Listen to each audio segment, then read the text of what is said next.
Bonjour à tous, bienvenue pour cette nouvelle vidéo. Je vous retrouve avec grand plaisir, nous sommes le vendredi 5 août 2022.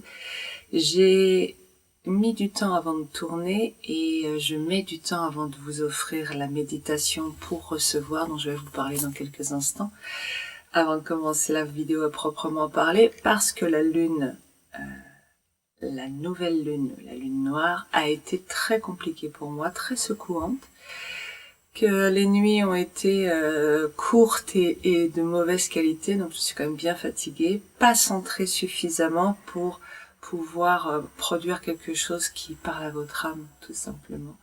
Donc je vais le faire dans les 15 jours.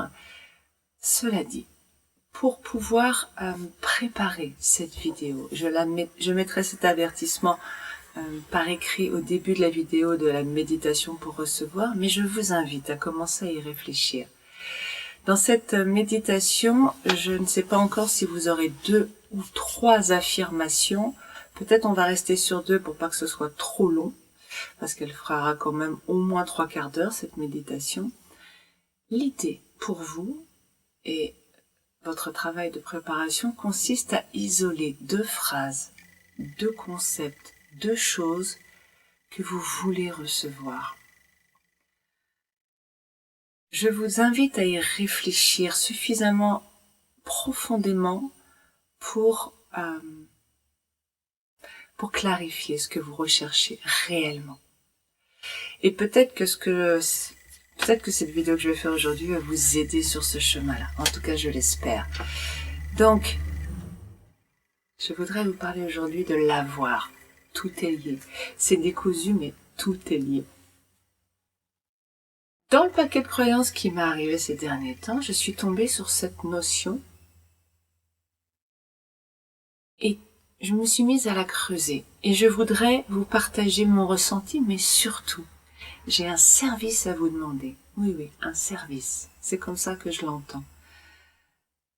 Auriez-vous la gentillesse de me mettre dans les commentaires sur cette vidéo, qu'est-ce que c'est pour vous avoir? Comment définissez-vous le fait d'avoir quelque chose? Imaginez que je suis une habitante d'une autre planète, que j'arrive sur Terre et que je voudrais comprendre ce que c'est cette notion. C'est quoi avoir? Avant de regarder la vidéo, s'il vous plaît, pour ne pas être influencé par ma vision, je serais vraiment très intéressée par votre vision comme ça, à brûle-pourpoint. Et comme d'habitude, je pense que de toute façon, tout ce qui est extérieur à vous n'a que pour objet de venir stimuler quelque chose en vous, une réflexion. C'est là que vous avancez, pas en écoutant juste passivement ce qui vous est dit en regardant la télé, l'ordinateur ou quoi d'autre. Donc voilà, je vous invite à cette réflexion et je vous remercie de me la partager. Qu'est-ce que c'est avoir, selon Sandrine? C'est une question intéressante. Alors, je ne me souviens pas, parce que j'ai fait tout ça par écrit, je me souviens pas forcément de chaque terme. Mais, j'ai quelque chose. Ça veut dire quoi? J'ai une voiture. Ça veut dire que, prenons cet exemple, j'ai une voiture, donc j'ai une voiture à ma disposition. Ok. Mais c'est quoi la différence si je la loue ou si je l'achète? Et il y a la notion de pouvoir. De pouvoir avoir un effet sur la chose, l'objet que je possède. Il y a l'idée de relation, en fait. J'ai une voiture, je peux avoir une relation avec cette voiture, cet objet, tout ce qu'on veut, cette personne aussi, et on en parlera après, si c'est pas trop long cette vidéo. Ok. Je peux rentrer en relation avec la voiture si elle est à moi. Alors ça change quoi le fait d'être propriétaire de la voiture par rapport à une location, par rapport au fait que ce soit la voiture du voisin que je regarde? L'ultime différence, je la mets où? Je Je n'en sais rien. C'est quoi l'ultime différence? Eh ben, j'ai envie de dire, ce qui me vient, l'ultime différence, c'est que, pour moi, Sandrine, toujours, mon point de vue n'étant pas la vérité, mais juste un angle de vue. Quand j'ai une voiture, je me sens responsable. Ça, pour moi, c'est quelque chose d'important et qui me pourrit bien la vie, je vais vous en parler. Je me sens responsable de la chose que j'ai. C'est-à-dire qu'elle est rentrée, si je suis propriétaire, j'ai une voiture, dans ce sens-là, elle m'appartient. Elle m'appartient, ça veut dire que ça rentre dans mon monde. Et si ça rentre dans mon monde, eh bien, je vais prendre ça en charge. En tout cas, je vais avoir une notion d'attention, de soin, une notion d'obligation envers ce qui m'appartient. J'ai une maison. J'ai une maison, donc je vais prendre en charge ma maison. Alors c'est quelque chose qui est important pour moi, ça, je le découvre depuis hier. Cette notion d'obligation. À partir du moment où j'ai quelque chose, il y a donc une idée de poids, de charge. Mais c'est fascinant. Avoir quelque chose est comme une contrainte.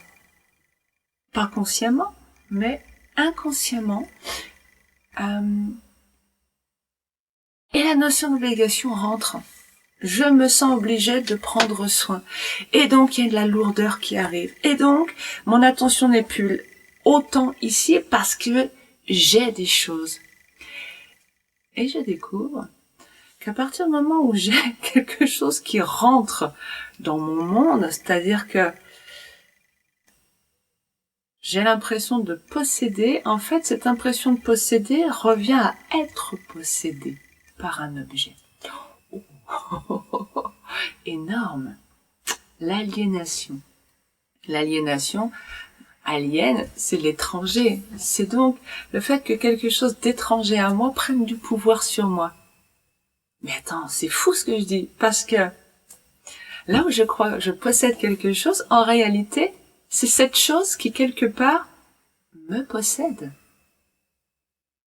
L'autre notion, dans l'idée « j'ai quelque chose », à part la notion de contrainte, eh ben, c'est quand même aussi la notion de liberté.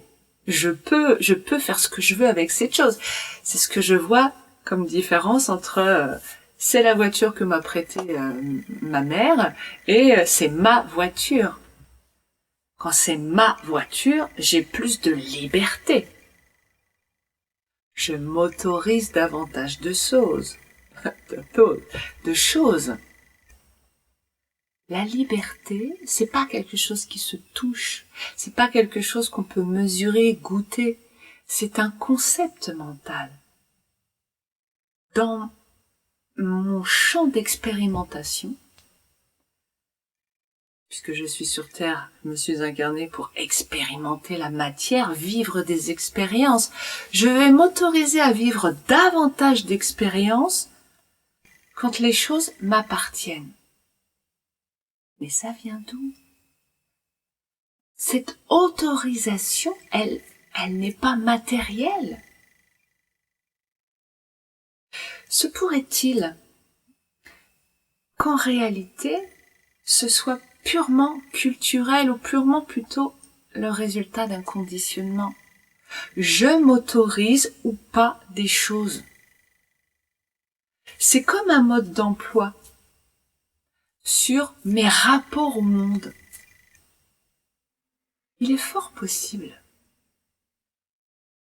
entre autres parce qu'il y a d'autres raisons au fait d'avoir des choses évidentes, comme notre conditionnement qui nous dit que plus nous avons de choses, plus c'est signe de réussite, signe donc que nous sommes quelqu'un de bien. Enfin, je raccourcis beaucoup, mais c'est cette idée-là derrière. Mais au-delà de ça aussi, il y a ce sentiment que, puisque quand je suis propriétaire, je m'autorise davantage de choses, plus j'ai de choses, plus j'ai l'impression d'être libre.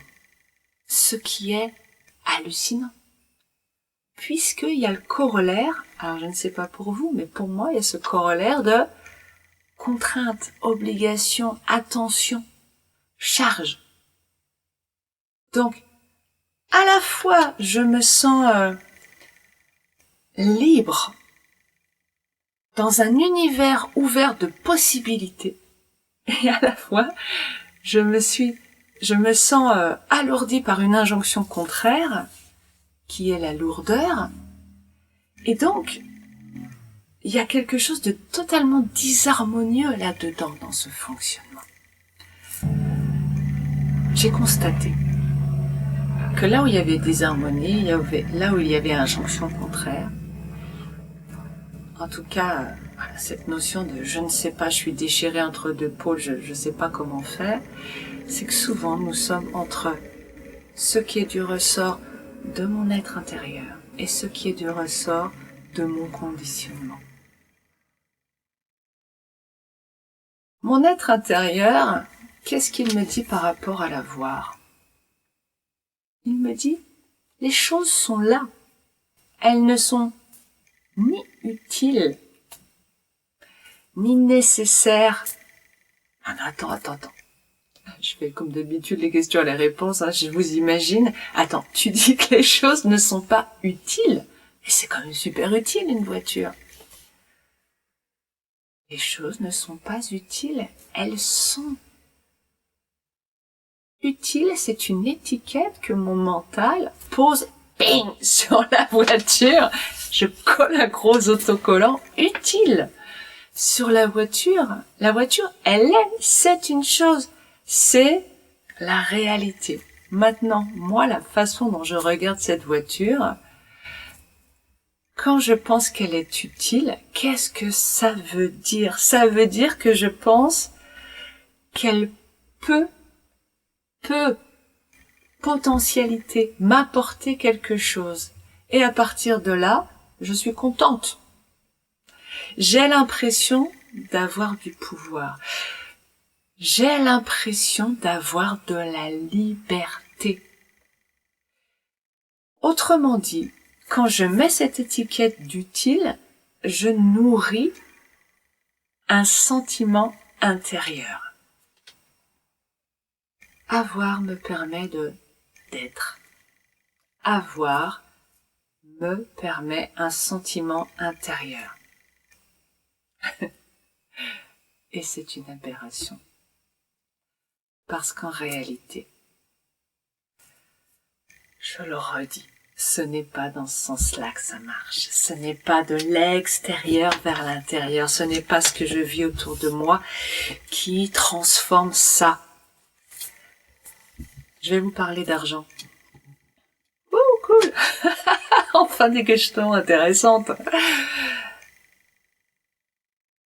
J'étais en train de travailler sur une croyance, sur ce qui peut se passer dans ma vie à l'avenir, sur mes peurs, sur ce qui peut se passer dans ma vie à l'avenir, sur la crainte de manquer d'argent, ce genre de choses, un jour.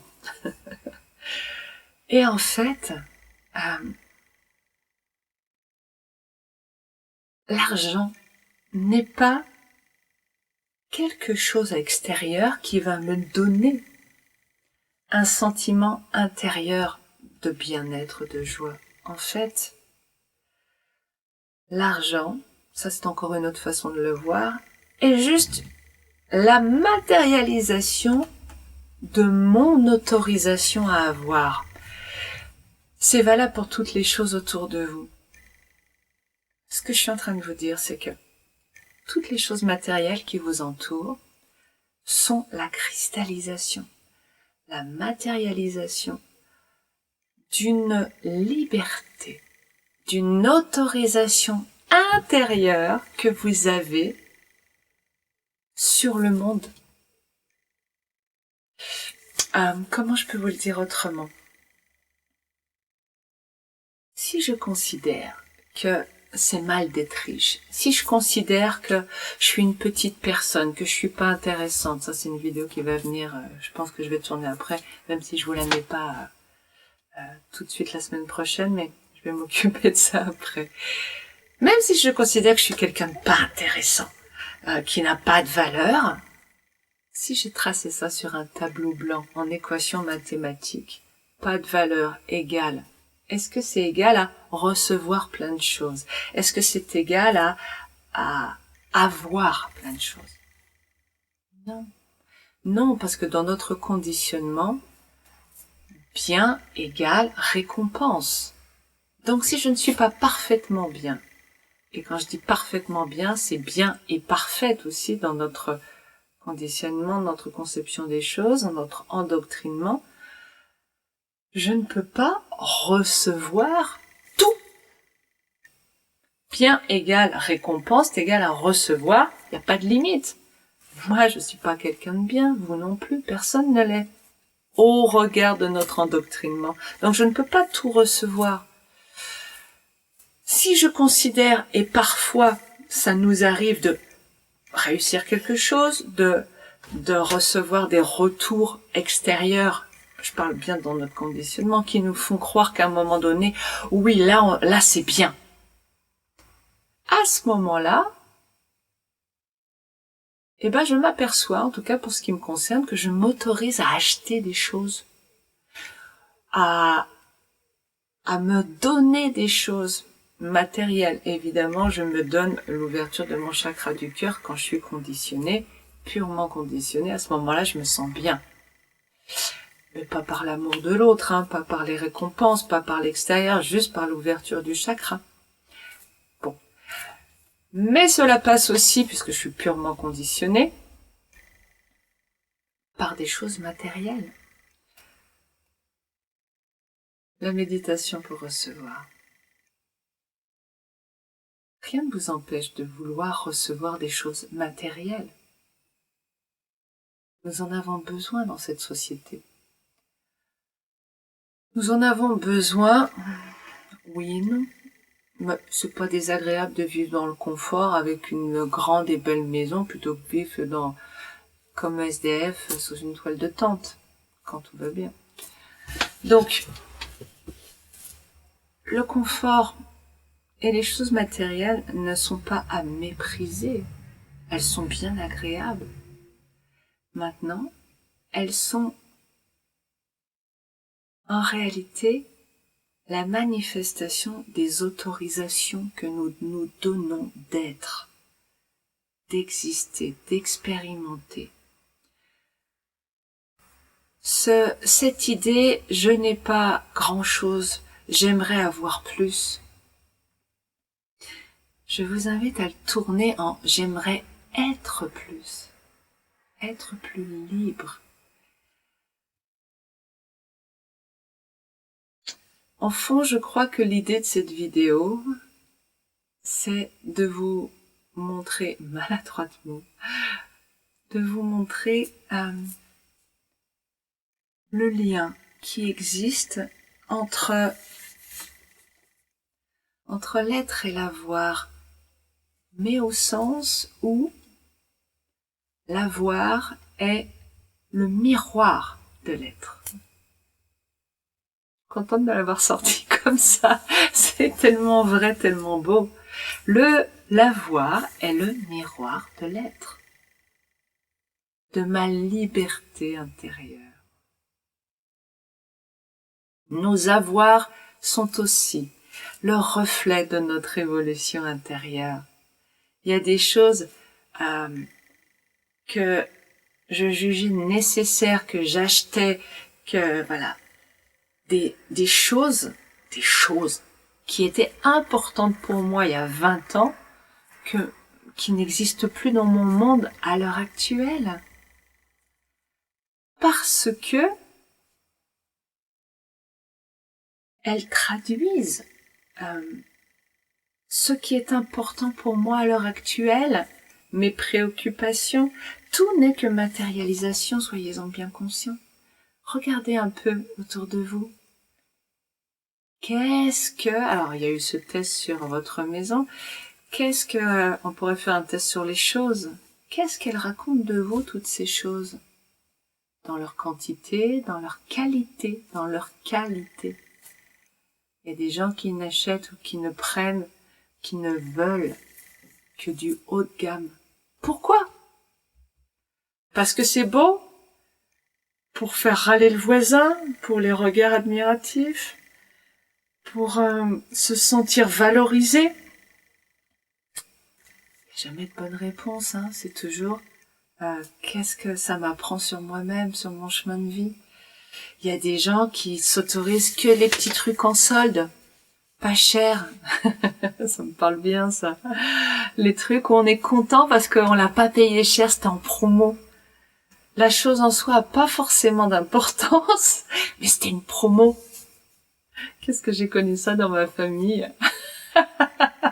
Ma mère qui achetait 12 boîtes de conserve en promo et on n'aimait pas ce qu'elle avait acheté et elle le gardait pendant des années, mais elle l'avait acheté à 50%. Mais pourquoi? Pourquoi ces petites choses qui n'ont pas d'intérêt? Alors il y a deux choses. Il y a les promos, la recherche de la promo. On a l'impression d'être intelligent, on a l'impression d'avoir fait une bonne affaire. Et quand on fait une bonne affaire, il y a l'idée du bon, il y a l'idée de je suis intelligent, je me valorise.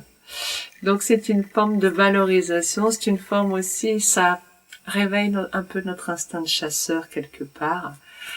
Quand je vois ces yeux, les gens qui cherchent dans les bacs, chez Noz entre autres, qui cherchent dans les bacs la promo, le truc intéressant avec des regards de tueurs. Il y a un côté chasseur, ouais, qui s'exprime là-dedans. Et puis il y a aussi, pour ceux qui achètent des choses à bas prix, il y a l'idée de je n'ai pas les moyens de m'offrir mieux. Mais c'est faux. C'est pas j'ai pas les moyens. C'est ici. Je ne m'autorise pas à avoir au dehors les moyens. Ça veut dire que ici, je ne m'autorise pas du grand, du beau, du beau. C'est une autorisation que je ne me donne pas. Je ne me la donne pas à cause du conditionnement, à cause de mes croyances, à cause d'expériences vécues. À partir de là, quand on n'a aucune valeur, est-ce qu'on s'autorise à avoir de grandes et belles choses? Ce que je suis en train d'essayer de vous dire, visiblement, à ma grande surprise, c'est que peut-être que tout se ramène à une histoire de valeur. Notre conditionnement nous dit, si tu n'as pas de valeur, tu n'as droit à rien. Peut-être que l'extérieur, l'argent, les choses qui partagent ma vie, les personnes, peut-être que ça, c'est lié simplement, c'est le miroir de la valeur que je me donne. Qu'est-ce que je m'autorise à recevoir? Pour la méditation, la semaine prochaine, je pense, je vais essayer de faire ça ou dans 15 jours ou plus tard. Pour la méditation du recevoir, avant toute chose, qu'est-ce que vous vous autorisez à recevoir? Y a-t-il des rêves qui vous paraissent trop pour vous, inatteignables? Ça sort d'où? Tout est possible, tout est possible, tout est possible. La seule chose qui vous empêche dans la vie, qui vous met un frein, c'est vous-même, pas l'extérieur, vous. Nous avons des exemples abondants de gens qui ont réussi des choses incroyables parce qu'ils ont cru simplement que c'était faisable. Que ce soit de guérir de maladies, que ce soit de réussir professionnellement, que ce soit d'accéder à la richesse. Tout est possible. La question c'est qu'est-ce que vous vous autorisez en réalité? Je vous laisse réfléchir à tout ça. Je vous souhaite une très belle semaine et je vous dis à bientôt.